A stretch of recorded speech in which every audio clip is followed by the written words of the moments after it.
हर दर्द सबक देता है और हर सबक इंसान को बदल देता है।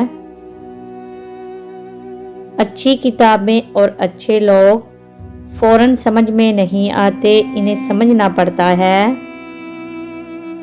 जिंदगी भर याद रहता है मुश्किल में साथ देने वाला और मुश्किल में साथ छोड़ने वाला। जिंदगी का मकसद मुसर्रत नहीं, तकमीले इंसानियत है। खालक के ख्याल को छोड़कर मखलूक के ख्याल में गुम रहने वाला इंसान दीनों दुनिया के खसारे में रहता है।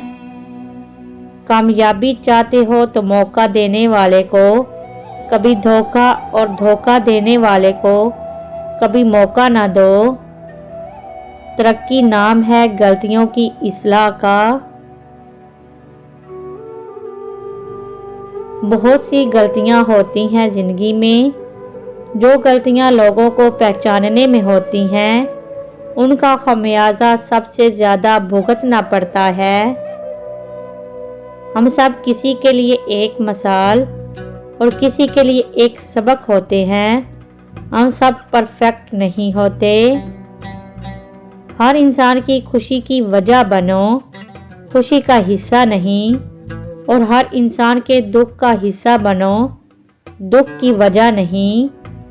सच्चाई इत्मीनान देती है और झूठ बेचैनी।